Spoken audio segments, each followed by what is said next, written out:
இதில் இந்த பென்சிலையும் பேக்ரவுண்டையும் தனித்தனி லேயரில் ஸ்ப்ளிட் பண்ணி வச்சுருக்கேன். இப்போ டைப் டூல் T கிளிக் பண்ணிவிட்டு பென்சில் அப்படின்னு டெக்ஸ்ட் டைப் பண்ணிக்கிறேன். இதை Ctrl T போட்டு சைஸ் வந்து ரெடியூஸ் பண்ணிக்கிறேன். Ctrl Alt மவுஸ் ஸ்க்ரோலை யூஸ் பண்ணி ஜூம் பண்ணிக்கோங்க. நல்லா ஜூம் பண்ணிவிட்டு பென்சிலை வந்து கரெக்டாக இந்த பென்சில் ஸ்டார்ட் ஆகிற இடத்துல இந்த டெக்ஸ்ட்டை வச்சுட்டு பென்சில் முடிகிற இடத்துல இந்த டெக்ஸ்ட்டை ஃபினிஷ் பண்ணணும். ஸோ இந்தளவு ரீசைஸ் பண்ணிவிட்டு என்ட்ரு கொடுத்துருங்க.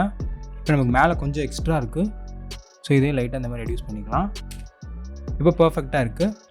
இதை வந்து பென்சிலுக்கு சென்டர் பண்ணுறதுக்காக ஷிஃப்ட்டை ஹோல்டு பண்ணி லைட்டாக மூவ் பண்ணி இந்த மாதிரி சென்டராக வச்சுக்கிறேன். பென்சிலுக்கு சென்டராக அந்த டெக்ஸ்ட்டை வச்சுட்டேன். இப்போ கண்ட்ரோலை ஹோல்டு பண்ணி இந்த டெக்ஸ்ட்டை கிளிக் பண்ணிக்கோங்க. ஸோ நம்ம டெக்ஸ்ட்டுக்கு ஒரு செலெக்ஷன் வரும். கீழே இருக்க பென்சில் லேயரை கிளிக் பண்ணிவிட்டு Ctrl J கொடுங்க. நம்ம செலெக்ஷன் மட்டும் இந்த பென்சில் லேயர்லேருந்து டூப்ளிகேட்டாக வரும்.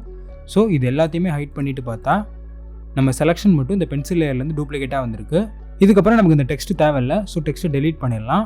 இப்போ கீழே இருக்க பென்சில் லேயர் ஆன் பண்ணிவிட்டு இதை கிளிக் பண்ணிக்கோங்க. இப்போ ஆல்ட்டை ஹோல்டு பண்ணி கீழே இருக்க இந்த மாஸ்க் ஐக்கானை கிளிக் பண்ணிக்கோங்க. ஸோ நமக்கு பிளாக் மாஸ்க் வந்துடும். இப்போ இந்த பென்சில் ஃபுல்லாக ஹைடாக இருக்கும். இப்போ நம்ம இந்த மாஸ்கில் என்னென்னலாம் ஒயிட்டில் பெயிண்ட் பண்ணுறோமோ அது மட்டும் தான் ரிவீல் ஆகும். ஸோ இந்த மாஸ்க்கை கிளிக் பண்ணிவிட்டு ப்ரஷ் டூல் எடுத்துக்கோங்க. Shortcut key B. இங்கே ஃபோர்க்ரவுண்ட் கலர் வந்து இங்கே பிளாக் மாஸ்க் இருக்கனால இங்கே வந்து ஒயிட் வச்சுக்கோங்க. ப்ரஷ்ஷோட செட்டிங்ஸில் வந்து ஹார்ட் ப்ரஷ்ஷாக செலக்ட் பண்ணிக்கோங்க. ஹார்ட்னஸ் வந்து 100ல் இருக்கணும். பிகாஸ் நம்ம சாஃப்ட்டில் பெயிண்ட் பண்ணால் உள்ளாரெல்லாம் அந்த இடத்துல வரதுக்கு சான்சஸ் இருக்குது. ஸோ ஹார்ட் வச்சா நம்ம வெளியில் மட்டும் இப்படி பெயிண்ட் பண்ணிக்கலாம். இப்போ ஜூம் பண்ணிவிட்டு பென்சிலோட இந்த மாதிரி ஸ்டார்டிங்கில் இந்த மாதிரி பெயிண்ட் பண்ணுங்கள்.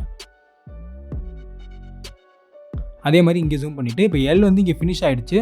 ஸோ இங்கே பெயிண்ட் பண்ணால் அந்த இடத்துல ரிவீல் ஆகிடும். அதனால் இங்கே ஒரு கிளிக் பண்ணிவிட்டு ஷிஃப்ட்டை ஹோல்டு பண்ணி இந்த மாதிரி டாப்பில் பெயிண்ட் பண்ணிவிட்டு அதுக்கப்புறம் ஃபுல்லாக பெயிண்ட் பண்ண ஆரம்பிச்சிருங்க. ஷிஃப்ட்டை விட்டுட்டு இப்போ அந்த பேக்ரவுண்ட் லேயரை ஆன் பண்ணிக்கலாம்.